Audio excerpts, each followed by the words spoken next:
హర హర మహాదేవ శంభో శంకర. వృషభ రాశి వారు ప్రాణం పోయినా సరే జూన్ నెలలో ఈ 3 ప్రదేశాలకు మాత్రం అస్సలు వెళ్ళవద్దు. ఎందుకంటే ఈ 3 ప్రదేశాలకు వెళితే అక్కడ మీకు పెను ప్రమాదం అనేది పొంచి ఉంటుంది. ఈ వీడియో కనుక మీ కంటపడితే నిజంగా దైవానుగ్రహం, ఆ శివుడి అనుగ్రహం ఉన్నట్లే. అందుకనే మీరు వీడియోని చివరి వరకు అయితే వినటానికైతే ప్రయత్నించండి. సమయం అనేది చాలా తక్కువగా ఉంది. కొన్ని విషయాలు దైవం అనేది మనకు ఏదో ఒక రూపంలో కొన్ని సంకేతాలు అనేవి తెలియజేస్తూనే ఉంటారు. వాటిని అర్థం చేసుకోగలిగితే మనం అదృష్టవంతులం అవుతాము. లేకపోతే రెప్పపాటు కాలంలో ఎన్నో రకాలైనటువంటి ప్రమాదాలు అనేవి జరుగుతూ ఉండటం మనం గమనిస్తూనే ఉంటాము. కాబట్టి అలాంటి నష్టం అనేది మీకు, మీ కుటుంబానికి జరగకూడదు. మీరెప్పుడు కూడా మీ కుటుంబంతో, మీ బిడ్డలతో సంతోషంగా నిండు నూరేళ్లు ఆరోగ్యంగా ఉండాలి. మీరు సంపూర్ణమైన ఆయుష్తో ఉండాలి అని ఈ వీడియో అనేది మీ ముందుకు తీసుకురావడం అనేది జరిగింది. ఎందుకంటే మనం వెళ్ళేటప్పుడు కొన్ని ప్రదేశాలు ఏవైతే ఉంటాయో అవి ఎక్కువగా మనకు నెగిటివిటీని కలిగి ఉంటాయి. అలాగే వాటి వలన చాలా రకాలైనటువంటి ఇబ్బందులు ఎదుర్కోవలసి వస్తుంది. మనం జాగ్రత్తగా ఉన్నప్పటికీ కూడా చెడు నష్టం అనేది ఏ రూపంలోనైనా సరే, ఏ దిక్కు నుంచైనా సరే, నలుదిక్కుల్లో ఎక్కడి నుంచి వస్తుందో కూడా మనం గమనించలేము. కాబట్టి జాగ్రత్త అనేది తప్పనిసరి. ఈ 3 ప్రదేశాలకు మాత్రం పొరపాటును కూడా వెళ్ళవద్దు.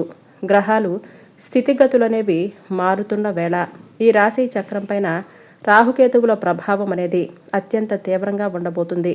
కాబట్టి జూన్ నెలలో మీరు పొరపాటును కూడా ప్రాణం పోయినా సరే ఈ 3 ప్రదేశాలకు మాత్రం అస్సలు వెళ్ళవద్దు. మీ కుటుంబాన్ని, అలాగే మీ యొక్క జీవితాన్ని తీవ్రమైనటువంటి ఇబ్బందులు పెట్టే అవకాశం అయితే ఉంది. అసలు ఏ 3 ప్రదేశాలకు వెళ్ళవద్దు, ఆ 3 ప్రదేశాలు ఏమిటి, మీరు అక్కడికి వెళితే జరిగే నష్టాలేమిటి, ఎలాంటి ప్రమాదం అనేది మీకు పొంచి ఉంటుంది, ఇదంతా కూడా ఇప్పుడు ఈ వీడియోలో క్లుప్తంగా తెలియజేస్తాను. అలాగే దీంతో పాటు మీ రాశికి సంబంధించి కొన్ని రకాలైనటువంటి ముఖ్యమైన విషయాలు కూడా, ముఖ్యంగా మీ జీవితం మీద ప్రభావం చూపించే అంశాలు కూడా నేను ఈ వీడియోలో చెప్తాను. వెళ్ళకూడని ప్రదేశాలతో పాటుగా ఈ నెలలో ఏ ప్రదేశాలకు వెళితే మంచి జరుగుతుంది, ఆ ప్రదేశాలు ఏంటనేది కూడా ఇప్పుడు మనం క్లియర్గా తెలుసుకుందాం. ఈ రాశి వారు చాలా తెలివైనటువంటి వ్యక్తులు. అలాగే ఏదైనా ఒక నిర్ణయం తీసుకునేటప్పుడు మంచి చెడు బాగా ఆలోచించి నిర్ణయం తీసుకునేటటువంటి వ్యక్తులుగా చెప్పుకోవచ్చు. ఏదైనా సరే తొందరపాటు అనేది వీళ్ళ దగ్గర చాలా తక్కువగానే ఉంటుంది. కాబట్టి వీళ్ళ జీవితంలో ఎన్నో రకాలైనటువంటి బాధలు, నష్టాలు, కష్టాలు ఉన్నప్పటికీ కూడా ఈ మాత్రమైనా నిలబడగలిగారు. దైవానికి ఎక్కువగా ప్రాధాన్యత ఇవ్వటం, ఎక్కువగా పూజలు చేసుకోవటం, దైవనామస్మరణ చేసుకోవటం, ఇలాంటివి ఎక్కువగా వీరు చేస్తూనే ఉంటారు. కాబట్టి దైవానుగ్రహం అనేది వీరి మీద పుష్కలంగా ఉంటుంది. ఆ దైవం మీకు ముందుగానే కొన్ని రకాలైనటువంటి, కొన్ని ముఖ్యమైనటువంటి విషయాలు మీ కంటపడేలా, మీ చెవిన పడేలా చేస్తూనే ఉంటారు. కాబట్టి అది మీ యొక్క పూర్వజన్మ సుకృతం, మీ మంచితనమనే చెప్పుకోవాలి. మీరు జూన్ నెలలో వచ్చేటప్పటికి కొన్ని రకాలైన పనులు అస్సలు చేయకూడదు. అలాగే ఈ 3 ప్రదేశాలకు కూడా వెళ్ళకూడదు. ఒకవేళ మీరు కనుక నిర్లక్ష్యం చేసి వెళితే మాత్రం జీవితాంతం కష్టాలను అనుభవించవలసి వస్తుంది. మీ ఇంట్లో లక్ష్మీదేవి నిలబడదు సరికదా, ఉన్నది కూడా వెళ్ళిపోయే అవకాశం అయితే చాలా ఎక్కువగానే ఉంటుంది. దీనివలన పితృదోషాలు కలగటం, అలాగే మీ కులదైవం కూడా మీ పైన ఆగ్రహించటం వంటివి జరుగుతాయి. ఎందుకంటే జూన్ నెలలో రాహువు మరియు కేతువు తమ ఉగ్రరూపాన్ని చూపిస్తున్నారు. సుమారు 5 సంవత్సరాల తర్వాత ఏర్పడుతున్నటువంటి ఒక అరుదైన గ్రహాల కలయిక వలన ఈ పరిస్థితి అనేది ఏర్పడింది. అందుకే మీరు చాలా జాగ్రత్తగా ఉండాలి. మీరు కనుక ఈ జూన్ నెలలో నేను చెప్పబోయే 3 ప్రదేశాలకు వెళితే మాత్రం మీరు ఇప్పటి వరకు చేసుకున్నటువంటి పుణ్యం, మీ యొక్క మంచి పనులన్నీ కూడా సర్వనాశనమైపోతాయి. మీ అదృష్టం మీకు ఎదురు తిరుగుతుంది. శని మరియు రాహువు యొక్క తీవ్రమైన ప్రభావానికి మీరు గురి కావాల్సి వస్తుంది. కాబట్టి మీరు బాగా ఆలోచించి జాగ్రత్త వహించడం చాలా మంచిది. ఈ 3 ప్రదేశాలకు వెళ్లకుండా ఉంటే ఈ జూన్ నెల మీ జీవితంలో అద్భుతమైన నెలగా మారిపోతుంది. అంతేకాదు లక్ష్మీదేవి మీ ఇంట్లో తిష్ట వేసుకుని కూర్చుంటుంది. మీరే పని మొదలుపెట్టినా సరే అందులో విజయమే మీ సొంతం అవుతుంది. ప్రతి చోట కూడా మీకు బాగా కలిసి వస్తుంది. మనకు జూన్ నెల ఇది ఎండాకాలం. అంటే ఇప్పటి నుంచి ఎండలనేవి బాగా ముదురుతాయి. కాబట్టి సూర్యుడి యొక్క కిరణాలు మీ పైన బలంగా పడతాయి.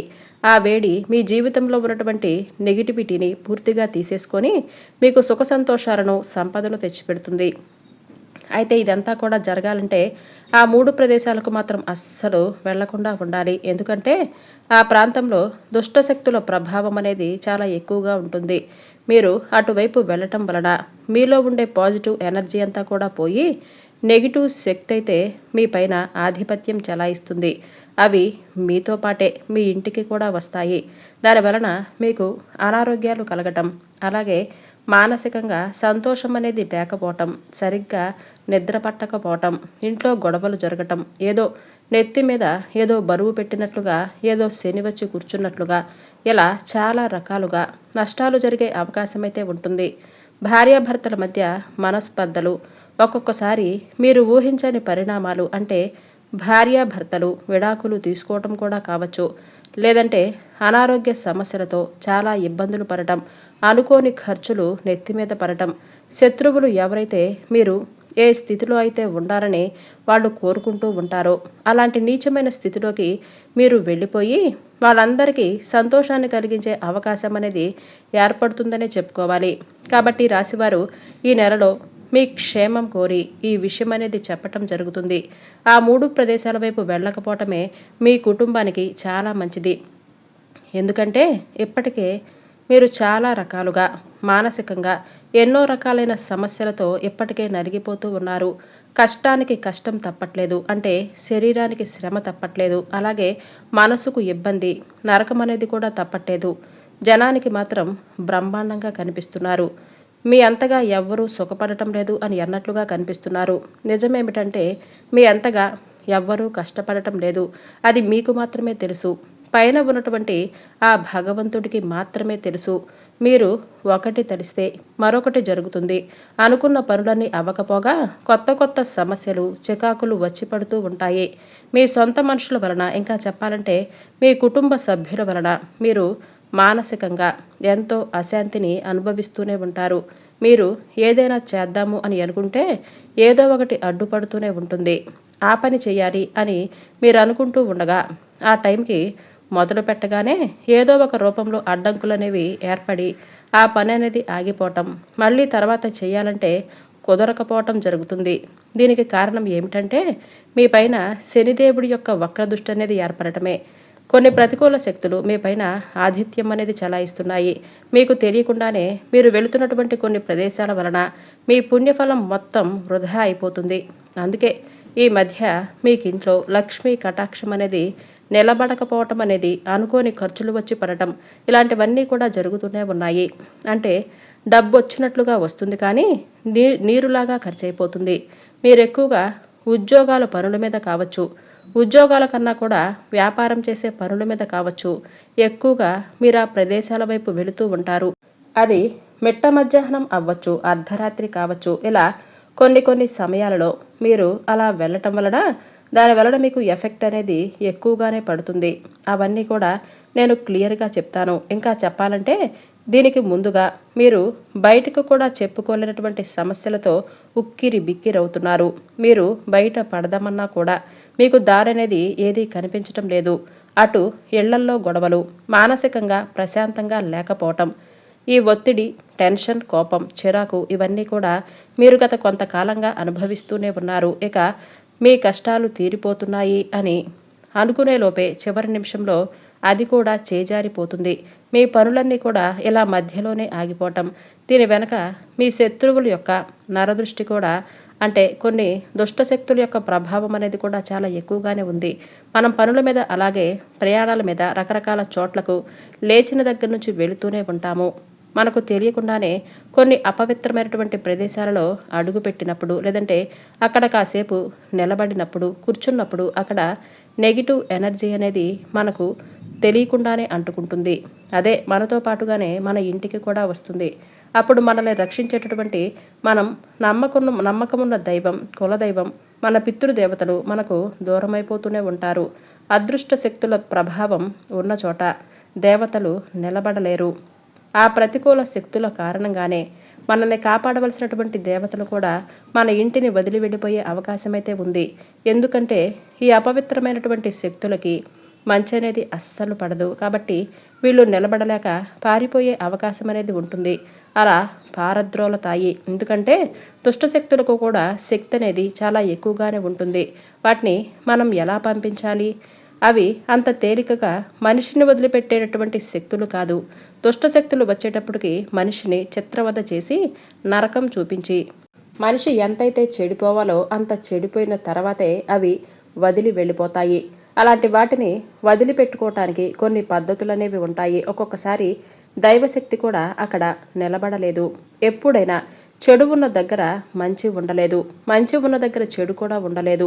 ఇలాంటి దుష్ట శక్తులు అనేవి మనతో పాటుగా ప్రవేశించినప్పుడు మనం ఎన్ని పూజలు చేసినా, ఎన్ని దాన ధర్మాలు చేసినా, ఎంత చేసినా కూడా ఫలితం అనేది ఉండదు. ఎందుకంటే వాటి యొక్క నెగిటివిటీ అనేది చాలా ఎక్కువగా ఉంటుంది. కాబట్టి వాటిని ఎలా పారద్రోలాలో అనేది మనం తెలుసుకోవాలి. అప్పుడు మాత్రమే వాటి నుంచి మనం బయటపడగలుగుతాము. లేకపోతే మాత్రం ఊహించని పరిణామాలు కూడా జరిగే అవకాశమైతే ఉంటుంది. అసలు ఆ 3 ప్రదేశాల గురించి మనం గనక వింటే నిజంగా మీకు ఆశ్చర్యం అనేది కలుగుతుంది. ఎందుకంటే మీకు తెలియకుండానే మీరు ఆ చోట్లకు తరచుగా ఎక్కువగా వెళుతూనే ఉంటారు. మీ దగ్గర అసలు డబ్బు ఎందుకు నిలబడట్లేదు? ఇంట్లో ఎప్పుడు కూడా ఏదో ఒక గొడవ అనేది ఎందుకు జరుగుతుంది? మీ మనసు ఎప్పుడు కూడా ఎందుకు చికాకుగా భారంగా అనిపిస్తుంది? మనశ్శాంతి అనేది మీకు ఎందుకు కరువవుతుంది? మీకు అసలు సరిగ్గా నిద్ర కూడా ఎందుకు పట్టట్లేదు? వీటన్నింటికీ కారణం మీరు వెళుతున్నటువంటి ఆ ప్రదేశాలే. ఆ చోట్ల నుంచి వచ్చే ప్రతికూల ప్రభావమే మీ జీవితాన్ని ఇలా అతలాకుతలం చేస్తుంది. ఎన్నాళ్ళు మీకు తెలియంది ఏమిటంటే ఇప్పుడు ఆ విషయం తెలిస్తే మీరు అసలు వెళ్ళేవాళ్లే కాదు. తెలియక చేసినా తెలిసి చేసినా తప్పు తప్పే కదా. తెలియక నిప్పు పట్టుకున్నా, తెలిసి నిప్పు పట్టుకున్నా కాలుతుంది కదా. కాబట్టి పొరపాటు అనేది జరిగింది. కానీ తెలిసిన తర్వాత మాత్రం అలాంటి పొరపాటు అనేది జరగకుండా జాగ్రత్త పడాలి. ఇక పైన అసలు అలాంటి పొరపాట్లను, అలాంటి తప్పులను చేయకూడదు. ఎందుకంటే తెలిసి చేస్తే మాత్రం చివరికి భగవంతుడు కాదు కదా, మనల్ని మనమే రక్షించుకోలేము, మనల్ని మనమే క్షమించుకోలేము. అందులో మొట్టమొదటి ప్రదేశం మీరు జాగ్రత్తగా వినండి. మీ చుట్టుపక్కల లేదా మీ బంధువుల్లోనో లేదంటే మీ యొక్క స్నేహితుల్లో కానీ ఖచ్చితంగా ఒక వ్యక్తి ఉంటారు. అది ఆడవాళ్ళు కావచ్చు, మగవాళ్ళు కావచ్చు, ఎవరైనా కానివ్వండి. మీరుండే మీ చుట్టుపక్కల కావచ్చు, మీ యొక్క బంధువుల్లో కావచ్చు, ఎవరినైతే మీరు స్నేహితులుగా భావిస్తున్నారో వాళ్ళు కూడా కావచ్చు, దూరపు బంధువు కూడా కావచ్చు. ఇలా ఎవరైనా సరే ఆ వ్యక్తి అయితే ఖచ్చితంగా మీ జీవితంలో ఉన్నారు. అది ఆడవారైనా లేదంటే పురుషుడైనా కావచ్చు. ఆ వ్యక్తి జీవితం ఎలా ఉంటుందంటే మొత్తం కూడా కష్టాలతో నిండిపోయి ఉంటుంది. అప్పులు, అనారోగ్య సమస్యలు, కుటుంబ సమస్యలు, తీరని సమస్యలు, మానసిక సమస్యలతో ఒక రకంగా చెప్పాలంటే భయంకరమైనటువంటి జాతకంలో కూరుకొని పోయి ఉంటారు. ఆ వ్యక్తి నిజానికి గతంలో చేసినటువంటి కొన్ని రకాల పొరపాటు పనులు కావచ్చు, అతడు ఏదో జన్మలో చేసుకున్నటువంటి పాపకర్మలు కావచ్చు, ఇలా ఏదైనా కావచ్చు.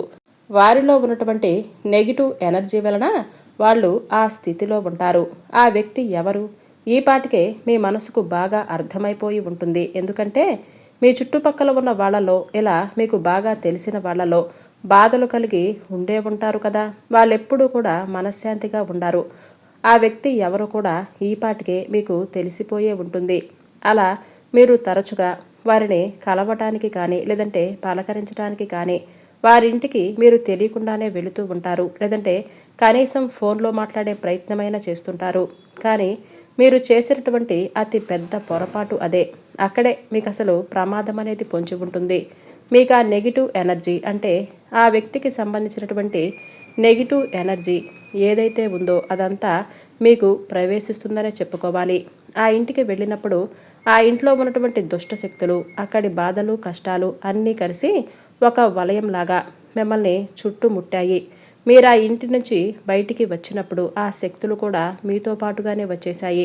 నిజానికి మీ యొక్క అదృష్టం వలన ఎన్నాళ్ళు మీరు మాట్లాడుతున్నప్పటికీ, ఫోన్లు చేస్తున్నప్పటికీ కూడా ఒక దైవానుగ్రహం మీ మీద ఉండటం వలన, అలాగే పితృదేవతల యొక్క ఆశీస్సులు కూడా మీ మీద ఉండటం వలన మీరు అలాంటి చోట్లకు వెళ్ళినా కూడా ఎన్నాళ్ళు నష్టమైతే పెద్దగా జరగలేదు. కానీ దానికి సంబంధించినటువంటి కొంత నెగిటివిటీ మీ జీవితాల మీద ఖచ్చితంగా ప్రభావం చూపుతుంది. ఎందుకంటే ఆ దుష్ట శక్తులు మీకు ఉన్నటువంటి పాజిటివ్ ఎనర్జీని దూరం చేస్తాయి.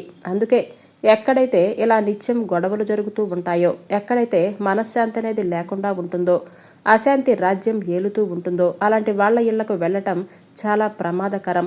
మీరు జూన్ నెలలో వాళ్ళ ఇంటికి వెళ్ళటం పూర్తిగా మానేయండి. ముఖ్యంగా వాళ్ళంటే మీకు బాగా ఇష్టం కావచ్చు, అభిమానం కావచ్చు, మీకు నచ్చినటువంటి మనుషులైనా కావచ్చు. అయినా సరే ఈ నెల రోజులు మాత్రం వారికి దూరంగా ఉండండి. ఎందుకంటే కొంతమంది ఎన్ని బాధలు పడుతున్నా సరే పైకి మాత్రం చాలా సంతోషంగా నవ్వుతూనే ఉంటారు. అలాంటి వాళ్ళతో మనం ఉన్నప్పుడు మనకున్న బాధలను కూడా మర్చిపోగలుగుతాం. కానీ కొంతమంది వాళ్లకు ఉన్నటువంటి సమస్యలు కొంతైనా సరే ప్రతి చిన్న విషయాన్ని కూడా భూతద్దంలో పెట్టుకొని చూస్తారు. నిజానికి కొంతమందికి భయంకరంగా కూడా సమస్యలు ఉండవచ్చు, కాదని అనటం లేదు. కానీ ఇక వాళ్ళు అందులో ఉండిపోయి వాళ్ళ నోట్లో నుంచి వచ్చే ప్రతి మాట నెగిటివ్గానే ఉంటుంది. అలాంటి వాళ్ళతో మాట్లాడినప్పుడు మనం కూడా నెగిటివ్గానే వెళ్ళిపోతుంటాం. మన ఆలోచన విధానం కూడా మారిపోతూనే ఉంటుంది. కాబట్టి అలాంటి చోట్లకు అస్సలు వెళ్ళకూడదు. అలాంటి మనుషులకు కూడా దూరంగా ఉండటమే మంచిది.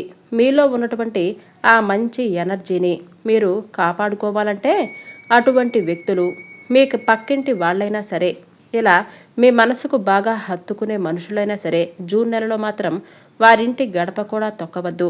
ఇంకా చెప్పాలంటే వారితో కనీసం ఫోన్లో కూడా మాట్లాడొద్దు. జాగ్రత్తగా ఉండాలి. ఇక రెండో ప్రదేశం, ఈ విషయం మాత్రం చాలా ముఖ్యమైనది. ఈ రెండో ప్రదేశం అనేది మీ జీవితం మీద గట్టి ప్రభావం అనేది చూపిస్తుంది. కాబట్టి దయచేసి ఈ రెండో ప్రదేశానికి అస్సలు వెళ్ళవద్దు. అదేంటంటే నిర్మానుష్యమైనటువంటి ప్రాంతాలకు కానీ, లేదంటే 4 దిక్కులు కలిసేటటువంటి రోడ్లకు కానీ, ఊరు చివర కానీ, ఇలా కొన్ని రకాలైనటువంటి నెగిటివ్ ప్రదేశాలు అంటే బావులు ఉంటాయి కదా, 4 దిక్కులు కలిసే రోడ్లు, ఆ రోడ్లకు వెళ్ళకూడదు. మన పెద్దవాళ్ళు మనకు ఎప్పుడూ చెప్తూనే ఉంటారు. అలాంటి ప్రదేశాలకు ఏవైతే ఉంటాయో మీ ఇళ్లకు దగ్గరలోనే ఇటువంటి చోటే ఉంటూ ఉంటాయి. అలాగే మీరు ప్రయాణాలు చేసేటప్పుడు కూడా మనం ఇందాక చెప్పుకున్నట్లుగా మిట్ట మధ్యాహ్నం, అర్ధరాత్రులు కూడా అది మీరు బండి మీద కావచ్చు, కార్లలో కావచ్చు, అలాంటప్పుడు కూడా అటు నుంచి మీరు తిరుగుతూనే ఉంటారు కదా. ముఖ్యంగా సూర్యాస్తమయం అయిన తర్వాత, చీకటి పడిన తర్వాత అటువైపు అలాంటి చోట్లకు పొరపాటును కూడా వెళ్ళవద్దు. అంటే మీరు అనుకుంటూ ఉంటారు, అలాంటి చోట్లకు అసలు మేమెందుకు వెళ్తాము అని అనుకుంటారు. మీరు ఏదైనా వ్యాపార పని మీద వెళ్ళవచ్చు, బయటకు వెళ్ళేటప్పుడు కావచ్చు, ఆఫీస్ పని మీద, జాబ్ పరంగా బయటకు వెళ్ళినప్పుడైనా కావచ్చు, అలాగే వెళ్ళి తిరిగి వచ్చేటప్పుడైనా కావచ్చు. త్వరగా వెళ్ళాలి అని అనుకొని ఏదైనా అడ్డ రోడ్లు ఉంటే ఆ రోడ్లో మీరు ఖచ్చితంగా వెళ్ళిపోతూనే ఉంటారు. ఎందుకంటే సమయాన్ని వృధా చేయకుండా ఉండటం కోసం. రాత్రి పూట ప్రయాణాలు చేస్తున్నప్పుడు ఇలాంటివి తెలియకుండా మనకు జరుగుతూనే ఉంటాయి. జూన్ నెలలో మాత్రం రాహుకేతువుల ప్రభావం అనేది మీ పైన చాలా బలంగా ఉండబోతుంది. పాడుబడ్డ భవనాలు కావచ్చు, శ్మశానాలు కావచ్చు, కొన్ని తృప్తి లేని దుష్టశక్తులు, ఆత్మలు ఇలాంటివి ఎక్కువగా సంచారం చేస్తూ ఉంటాయి. ఒంటరిగా గంభీరంగా ఉన్న చోట్లకు వెళుతున్నప్పుడు మీ చుట్టూ ఉండేటటువంటి రక్షణ కవచం అనేది బలహీనపడిపోతూ ఉంటుంది. ఆ చీకటి శక్తులనేవి మీకు తెలియకుండానే మీ శరీరానికి అంటుకొని మీ కాళ్ల వెంట నేరుగా మీ గడప దాటి మీ ఇంట్లోపలికి వచ్చే అవకాశం అయితే చాలా ఎక్కువగానే ఉంటుంది. అలా వచ్చినప్పుడు మీ ఇంట్లో పిల్లలు ఉన్నప్పుడు వాళ్ళకి అనారోగ్యం బారిన పడటం, మీ యొక్క మానసిక స్థితి అనేది చాలా దెబ్బతినటం, ఏదో అప్పటిదాకా బాగానే ఉంటుంది, అప్పటికప్పుడు జ్వరం వస్తుంది, అప్పటికప్పుడు ఒళ్ళు నొప్పులు కూడా వస్తాయి.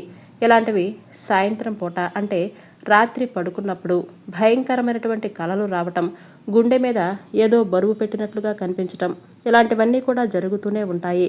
అనవసరంగా మీరు సంపాదించిన డబ్బంతా కూడా హాస్పిటల్లో ఖర్చు చేయవలసినటువంటి పరిస్థితి అనేది వస్తుంది. కాబట్టి మీరు ఏ పనుల మీద వృత్తిరీత్యా బయటకు వెళ్ళినప్పుడైనా సరే దయచేసి అలాంటి పాడుబడ్డ ప్రదేశాలకు, 4 దిక్కులు కలిసే రోడ్లు, ఆ ప్రదేశాలకు మాత్రం పొరపాటును కూడా వెళ్ళవద్దు. వెళితే మాత్రం అక్కడ ఖచ్చితంగా మీ కాళ్ల వెంట అక్కడ ఉన్న దుష్టశక్తులు మీ జీవితంలోకి ప్రవేశించే అవకాశమైతే ఉంది. వాటి నుంచి బయటపడటానికి మీరు చాలా తిప్పలు పడాలి. కాబట్టి వెళ్లకుండా ఉండటమే మంచిది.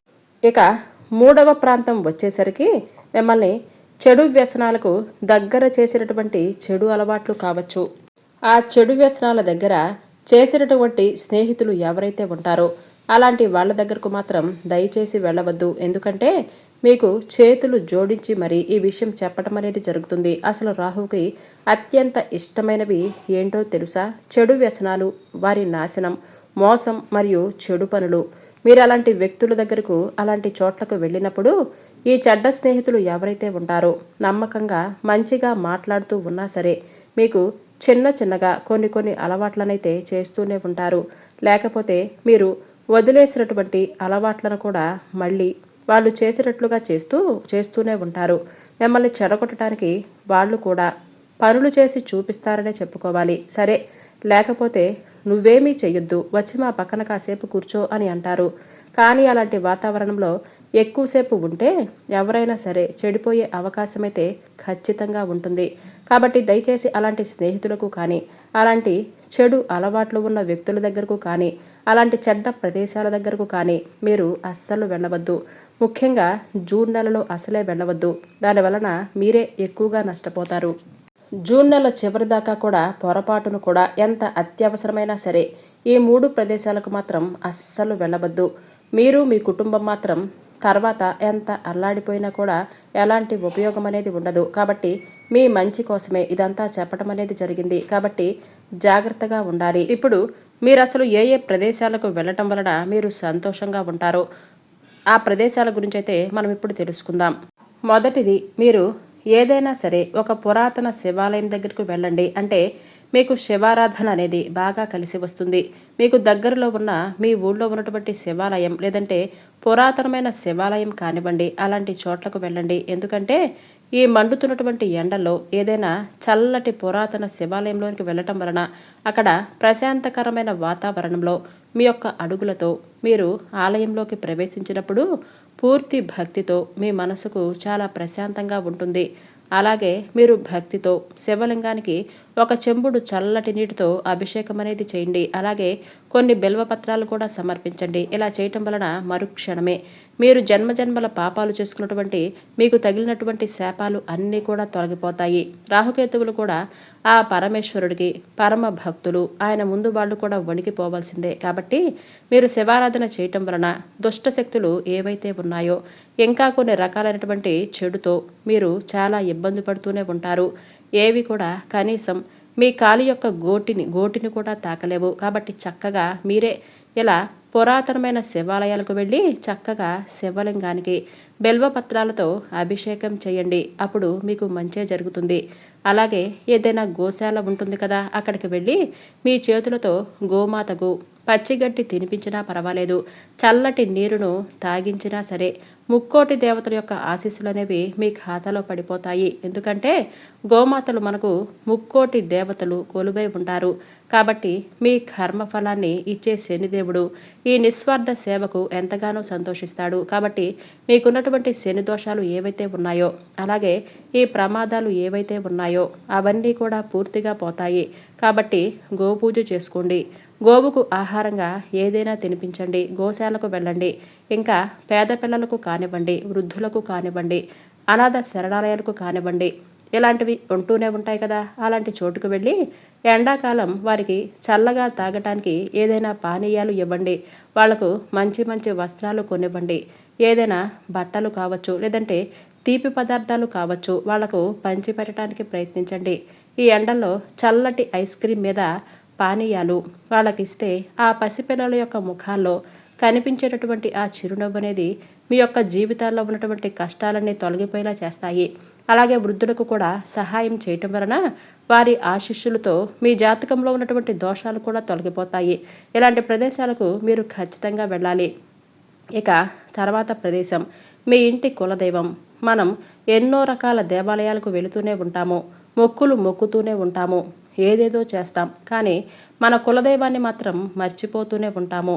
జూన్ నెలలో మీరు కాస్త సమయం అనేది కేటాయించుకొని మీ కుటుంబ సభ్యులతో కలిసి మీ కులదైవాన్ని దర్శనం చేసుకోండి. ఒకవేళ ఆ కులదైవం ఉన్న గుడి ఎక్కడో చాలా దూరంలో ఉంటే మాకు కుదరదు అని మీరు అనుకుంటే కనీసం మీ ఇంట్లోనే ఒక మూలన పూజ గదిలోనైనా సరే చక్కగా శుభ్రం చేసి వారి పేరు మీద ఒక నెయ్యి దీపం వెలిగించి ప్రత్యేకంగా ఒక పూజ చేసుకోండి. కులదేవతల యొక్క పేర్లను తలుచుకోండి. అలా కులదేవతలు ప్రసన్నమైతే ఈ ప్రపంచంలో ఏ దుష్టశక్తి, ఏ తంత్రమంత్రాల ప్రయోగాలు, ఏ గ్రహాల ప్రభావం అనేది మిమ్మల్ని ఏమీ చేయలేవు.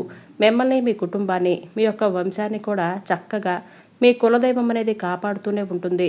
మీ కుటుంబంలో ఉన్నటువంటి గొడవలన్నీ కూడా తొలగిపోయి ప్రేమ అనురాగాలతో సంతోషంగా ఉంటారు.